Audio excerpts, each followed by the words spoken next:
लोग देखने वाले हैं केमिस्ट्री का जो है पार्ट 2। ठीक है, पार्ट 2 जो है इससे पहले हम लोगों ने पार्ट 1 कर लिया है। ठीक है, यदि आपने नहीं देखा है तो जाकर हमारे प्लेलिस्ट में देख सकते हैं। ठीक है, साइंस का जो कि मोस्ट वीवीआई क्वेश्चन जितने भी थे पार्ट 1 से उसको हम लोगों ने कर लिया है। ठीक है, अब पार्ट 2 में जितने भी मोस्ट वीवीआई क्वेश्चन हैं अम्ल और क्षार से अम्ल क्षार एवं लवण से जितने भी आपको क्वेश्चन बन रहे हैं वो आपको इस वीडियो में मिल जाएगा। ठीक है, तो चलिए वीडियो को स्टार्ट करते हैं। और हमारे चैनल पे पहली बार आए हैं तो प्लीज़ चैनल को सब्सक्राइब कर ले। ठीक है, चलिए देख लीजिए पहला क्वेश्चन क्या कह रहा है। पहला क्वेश्चन कह रहा है लिटमस विलयन में जो बैंगनी रंग का रंजक होता है यह किस पदार्थ का बना होता है। ये किस पदार्थ का बना होता है तो ये बना होता है लीचेन का। ठीक है, लीचेन का बना होता है। ठीक है, अगला क्वेश्चन देखिए आपके सामने आ चुका है। दूसरा क्वेश्चन देख लीजिए, निम्नलिखित में से कौन सूचक की तरह इस्तेमाल नहीं किया जाता है। सूचक के तरह इस्तेमाल नहीं किए जाने वाले को बताना है। हल्दी को या मिथिल आर्जेंट या फिनाल्फथेलिन या मूली। तो मूली का जो है आपको सूचक के तरह इस्तेमाल नहीं किया जाता है। याद रखना है किसको, मूली, जो कि ऑप्शन नंबर डी जो है आपका राइट हो जाएगा। अगला क्वेश्चन देखिए आपके सामने आ चुका है।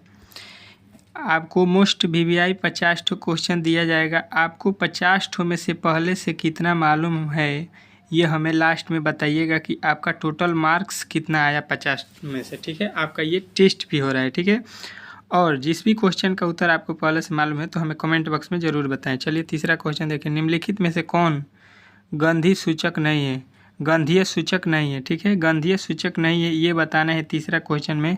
तो ये आपको याद रखना है कौन सा हो जाएगा, शकरकंद। ठीक है, शकरकंद जो होता है गंधीय सूचक नहीं होता है। ऑप्शन नंबर सी जो है इसका राइट आंसर हो जाएगा। अगला क्वेश्चन देखिए आपके सामने आ चुका है। चौथा क्वेश्चन कह रहा है निम्नलिखित में से कौन द्विक्षारिकीय अम्ल है। ठीक है, तो ये द्विक्षारिकीय अम्ल बताना है। ठीक है, चौथा क्वेश्चन में तो ये आपको याद रखना है H2SO4 जो होता है द्विक्षारिकीय अम्ल नहीं होता है। ऑप्शन नंबर डी जो है होता है, ऑप्शन नंबर डी जो है इसका राइट आंसर हो जाएगा। द्विक्षारिकीय अम्ल कौन होता है, H2SO4। अगला क्वेश्चन देखिए आपके सामने आ चुका है पाँचवा, पोटास एलम होता है। पोटास एलम होता है क्या होता है ये आपको बताना है पाँचवा में। तो पोटास एलम होता है एक दिक लवण।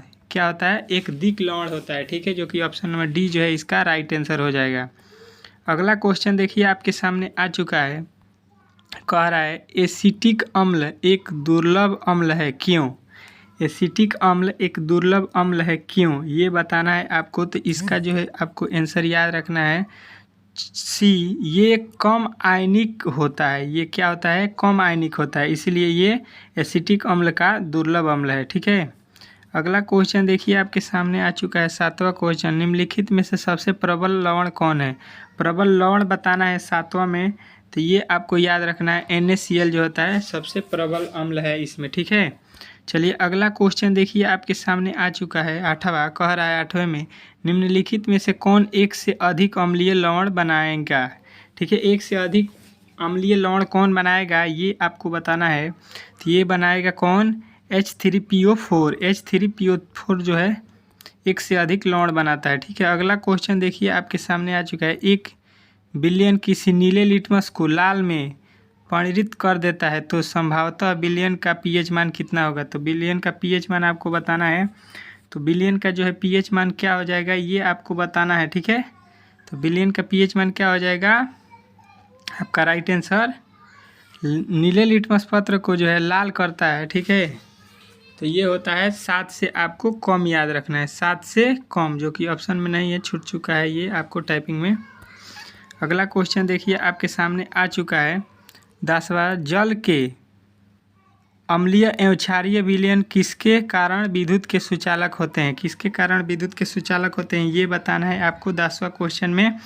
तो ये जो होता है आपका इनमें से कोई नहीं ऑप्शन मारिए गए, ना H+, ना OH-, ना H+ एवं OH-, ये कोई नहीं होता है। ठीक है, अगला क्वेश्चन देखिए आपके सामने आ चुका है। 11 नंबर, निम्नलिखित में से धातु ठंडे जल से अभिक्रिया कर धातु के हाइड्रोक्साइड बनाते हैं। क्या बनाते हैं ये आपको बताना है।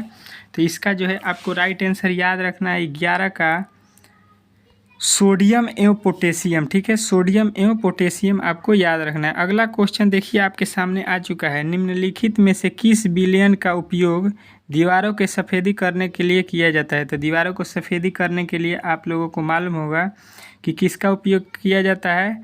तो ऑप्शन नंबर बी CaOH2 के होल ट्वाइस, ठीक है, CaOH2 के होल ट्वाइस चूना का जो है सूत्र होता है ये। अगला क्वेश्चन देखिए आपके सामने आ चुका है 13 नंबर, निम्नलिखित में से कौन सा बुझा हुआ चूना है। बुझा हुआ चूना का जो है आपका सूत्र क्या होता है, यही पूछा है आपको। तो बुझा हुआ चूना का सूत्र आपको ऑप्शन नंबर ए CaO होता है बुझा हुआ चूना का सूत्र। ये आपको याद रखना है, मोस्ट VVI क्वेश्चन है, बार बार पूछता है ये क्वेश्चन। अगला क्वेश्चन देखिए आपके सामने आ चुका है, कह रहा है लवण N2CO3 का जलीय विलयन का pH मान कितना होता है। ठीक है, तो इसका जलीय विलयन का pH मान कितना होता है। तो इसका जलीय विलयन का pH मान होता है 7, ये आपको याद रखना है। अगला क्वेश्चन देखिए आपके सामने आ चुका है 15, एसिटिक अम्ल का UPSC नाम क्या है। UPSC नाम बताना है एसिटिक अम्ल का, ठीक है। तो 15 का जो है आपको राइट आंसर क्या हो जाएगा, मेथेनाइक अम्ल, ठीक है, मेथेनाइक अम्ल, ये आपको याद रखना है, ठीक है। अगला क्वेश्चन देखिए आपके सामने आ चुका है, कह रहा है निम्नलिखित में से कौन सा आयन लाल लिटमस पत्र को नीला कर देता है। तो लाल लिटमस पत्र को नीला कौन करता है, ये आपको बताना है। तो ये कौन करता है, OH, ठीक है, OH जो है अल्कोहल कर देता है। अगला क्वेश्चन देखिए 17, कोई विलयन नीले लिटमस पत्र को लाल कर देता है, उसका pH मान कितना होता है। तो इसका जो है pH मान कितना होता है आपको याद रखना है 5।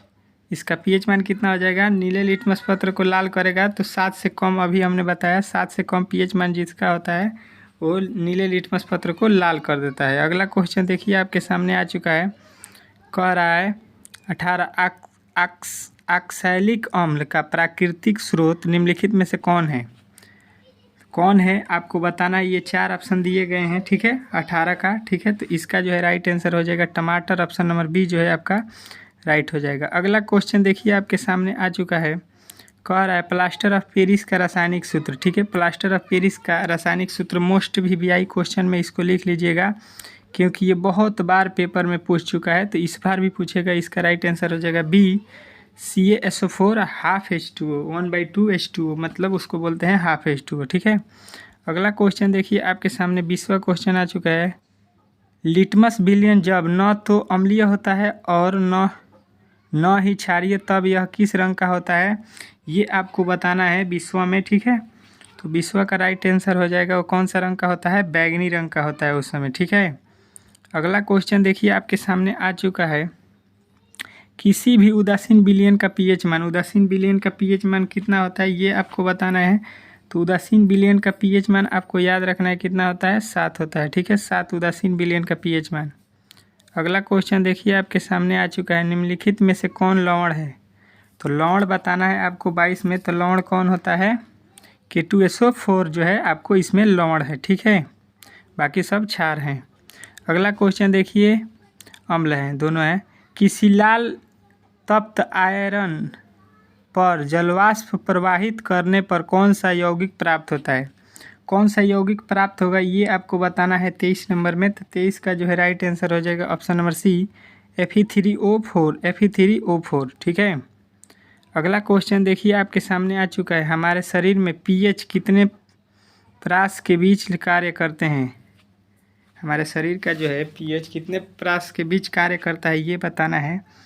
तो इसका जो है आपको याद रखना है 7 से लेके 7.8 के बीच में हमारे शरीर के बीच में pH कार्य करता है, ठीक है। अगला क्वेश्चन देखिए आपके सामने आ चुका है, बेकिंग पाउडर का अणु सूत्र क्या होता है। बेकिंग सोडा चाहे पाउडर बोलिए, इसका रासायनिक सूत्र मोस्ट VVI क्वेश्चन है, इसको भी लिख लीजिएगा, क्या होता है सूत्र, Na2HCO3, NaHCO3 आपको याद रखना है, NaHCO3, ऑप्शन नंबर सी जो है इसका राइट आंसर हो जाएगा, ठीक है। अगला क्वेश्चन देखिए आपके सामने आ चुका है, कह रहा है निम्नलिखित में से कौन विजातीय यौगिक है। विजातीय यौगिक बताना है, विजातीय यौगिक क्या हो जाएगा आपको याद रखना है, ठीक है। विजातीय यौगिक में आपको कौन सा ऑप्शन हो जाएगा 26 का, यदि मालूम है तो हमें कमेंट बॉक्स में बताइए, नहीं मालूम है तो आप लोग को मालूम हो जाए अब से कि प्लास्टर ऑफ पेरिस इसमें से विजातीय है, बाकी ये तीनों एक ही नाम लिखा हुआ है, ठीक है। इसका सूत्र होता है CaCO 3 तीनों का, ठीक है। तो आपको याद रखना है। अगला क्वेश्चन देखिए, कह रहा है 27 नंबर, निम्नलिखित में से सहेत का कौन सा मान क्षारीय विलयन का मान देता है, ठीक है। तो 27 का जो है आपका राइट आंसर क्या हो जाएगा, 13 जो है राइट आंसर हो जाएगा। अगला क्वेश्चन देखिए आपके सामने आ चुका है, निम्नलिखित अम्लों में से कौन प्रबल अम्ल है। प्रबल अम्ल आपको बताना है, प्रबल अम्ल कौन है ये बताना है आपको। तो इसमें प्रबल अम्ल आपको कौन सा लग रहा है, ऑप्शन नंबर सी सल्फ्यूरिक अम्ल जो है प्रबल अम्ल है, ठीक है। अगला क्वेश्चन देखिए आपके सामने आ चुका है 29 नंबर, क्या कह रहा है, निम्नलिखित में से कौन क्षारक नहीं है। क्षारक नहीं है आपको बताना है, जो कि इसमें एक ठो क्षारक नहीं दिया है, ठीक है। तो वो कौन सा है, NaCl। NaCl जो है क्षारक नहीं होता है, ये अम्लीय होता है। अगला क्वेश्चन देखिए आपके सामने, क्या कर रहा है, निम्नलिखित क्षारकों में कौन प्रबल क्षारक है। इसमें कौन प्रबल क्षारक है ये बताना है 30वां क्वेश्चन में। तो 30वां का जो है आपको याद रखना है, NaOH जो है प्रबल क्षारक होता है। अगला क्वेश्चन देखिए आपके सामने आ चुका है, कुछ ऐसे पदार्थ होते हैं जिनकी गंध अम्लीय या क्षारीय माध्यम से बदल जाती है, इन्हें कहते हैं, क्या कहते हैं। तो 31 का जो है आपका राइट आंसर हो जाएगा, गंधीय सूचक कहते हैं, ठीक है। अगला क्वेश्चन देखिए आपके सामने आ चुका है, कह रहा है सभी धातुएं कार्बोनेट एवं हाइड्रोजन कार्बोनेट अम्ल के साथ अभिक्रिया करके बनाते हैं, क्या बनाते हैं ये आपको बताना है 32 में। तो 32 क्या बनाता है, जल भी बनाता है, कार्बन डाइऑक्साइड बनाता है, संगत लवण बनाता है। तो इनमें से सभी जो है आपका डी राइट आंसर हो जाएगा, ठीक है। अगला क्वेश्चन देखिए आपके सामने आ चुका है, कह रहा है सभी अम्लों में पाया जाता है, सभी अम्ल जो होते हैं उसमें क्या पाया जाता है, तो हाइड्रोजन पाया जाता है। अम्ल में क्या पाया जाता है, तो हाइड्रोजन। अगला क्वेश्चन देखिए आपके सामने आ चुका है, हाइड्रोजन युक्त सभी यौगिक कहलाते हैं। हाइड्रोजन युक्त सभी यौगिक क्या कहलाते हैं, तो अम्लीय कहलाते हैं, ठीक है। उसी का उल्टा क्वेश्चन है। अगला क्वेश्चन देख लीजिए आपके सामने आ चुका है, जल में घुलनशील क्षारक के बारे में क्या सत्य है। तो जल में घुलनशील क्षारक के बारे में सत्य क्या है ये आपको बताना है। तो यदि आपको मालूम है तो हमें कमेंट बॉक्स में बताएं, नहीं मालूम है तो आपको ये जो हो जाएगा इनमें से सभी राइट आंसर, ठीक है, डी। इन्हें क्षारक भी कहते हैं, इन्हें स्वाद कड़वा होता है और प्राकृतिक संरक्षारक होते हैं, ठीक है। अगला क्वेश्चन देखिए आपके सामने आ चुका है 36, पीएच में पीएच सूचक है। पीएच किसका सूचक है ये आपको बताना है 36 में। तो ये किसका सूचक होता है, ऑप्शन नंबर ए पुसास का, ठीक है। अगला क्वेश्चन देखिए आपके सामने आ चुका है, कह रहा है 37, एसिटिक अम्ल का प्राकृतिक स्रोत निम्नलिखित में से कौन सा है। तो एसिटिक अम्ल का प्राकृतिक स्रोत कौन होता है ये आपको बताना है। तो यदि मालूम है तो हमें कमेंट बॉक्स में ज़रूर बताएं, नहीं मालूम है तो सिरका हो जाएगा, ऑप्शन नंबर बी जो है इसका राइट आंसर हो जाएगा। अगला क्वेश्चन देख लीजिए आपके सामने है, सिट्रिक अम्ल का प्राकृतिक स्रोत क्या है। सिट्रिक अम्ल का प्राकृतिक स्रोत क्या है ये बताना है। तो ये होता है संतरा या नींबू, ठीक है, जो कि आपको याद रखना है, ठीक है। अगला क्वेश्चन देखिए आपके सामने आ चुका है। अगला क्वेश्चन आपके सामने क्या कह रहा है, ठीक है। अगला क्वेश्चन आपके सामने देखिए कह रहा है 39 नंबर, कह रहा है टार्टिक अम्ल इसमें किस में पाया जाता है। टार्टिक अम्ल ये 4 ऑप्शनों में से किस में पाया जाता है। तो ये पाया जाता है इमली में, टार्टिक अम्ल, ठीक है, याद रखना है आपको। अगला क्वेश्चन देखिए आपके सामने आ चुका है, कह रहा है लैक्टिक अम्ल का प्राकृतिक स्रोत क्या है। लैक्टिक अम्ल किस में पाया जाता है, उसका प्राकृतिक स्रोत क्या है ये बताना है आपको। तो ये होता है दही में लैक्टिक अम्ल, ठीक है, आपको याद रखना है। अगला क्वेश्चन देखिए, मोस्ट वीवीआई क्वेश्चन है, चींटी के डंक और नेटल के डंक में कौन सा अम्ल पाया जाता है। तो चींटी के डंक में कौन सा अम्ल पाया जाता है ये बताना है। तो इसका जो है आपको याद रखना है मेथनोइक अम्ल, ऑप्शन नंबर जो है डी राइट आंसर हो जाएगा। अगला क्वेश्चन देखिए आपके सामने आ चुका है 42 नंबर, दांतों का क्षय कब प्रारंभ होता है। दांतों का क्षय कब प्रारंभ होता है ये आपको बताना है। तो ये होता है जब मुंह का जो है पीएच मान 5.5 से कम हो जाता है, तो दांतों का क्षय होना आरंभ हो जाता है। अगला क्वेश्चन देखिए 43 नंबर, कह रहा है हमारे पेट से कौन सा अम्ल उत्पन्न होता है। हमारे पेट से कौन से अम्ल उत्पन्न होते हैं ये आपको बताना है, ठीक है। 4 ऑप्शन आपको दिए गए हैं, यदि आपको मालूम है तो हमें कमेंट बॉक्स में ज़रूर बताएं, नहीं मालूम है तो इसका राइट आंसर हो जाएगा हाइड्रोक्लोरिक अम्ल, ठीक है। अगला क्वेश्चन देखिए आपके सामने आ चुका है। कह रहा है बेकिंग सोडा का रासायनिक सूत्र क्या होता है। बेकिंग सोडा का जो है रासायनिक सूत्र बताना है, तो इसका जो है राइट आंसर हो जाएगा option number B, sodium hydrocarbonate, sodium hydrogen carbonate. ठीक है, ऑप्शन नंबर बी जो है आपका राइट आंसर हो जाएगा। अगला क्वेश्चन देखिए आपके सामने आ चुका है। बेकिंग सोडा का रासायनिक सूत्र क्या है। बेकिंग सोडा का रासायनिक सूत्र बताना है तो होता है NaHCO3, ऑप्शन नंबर सी जो है आपका राइट आंसर हो जाएगा।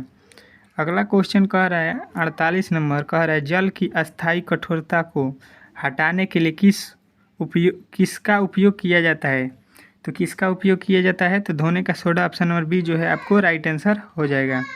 अगला क्वेश्चन देखिए आपके सामने आ चुका है 49, सोडा एलम अग्निशासक में किसका उपयोग किया जाता है। तो किसका उपयोग किया जाता है ये आपको बताना था, तो इसमें हो जाएगा आपका sodium hydrogen carbonate, option number जो सी है यही आपका राइट आंसर हो जाएगा। ठीक है, चलिए आज के टोटल क्वेश्चन समाप्त होते हैं इस पाठ के। यदि आपको वीडियो अच्छा लगा हो तो प्लीज़ चैनल को सब्सक्राइब कर लीजिए और वीडियो को लाइक कर दीजिए। ऐसे ही आपको पार्ट वाइज जो है ऑब्जेक्टिव क्वेश्चन इस चैनल पर सारे विषय को मिल रहा है। ठीक है, तो आप लोग 10वीं की तैयारी करना चाहते हैं अच्छे से, तो हमारे चैनल से जुड़ सकते हैं। चलिए मिलते हैं अगले वीडियो में, तब तक के लिए।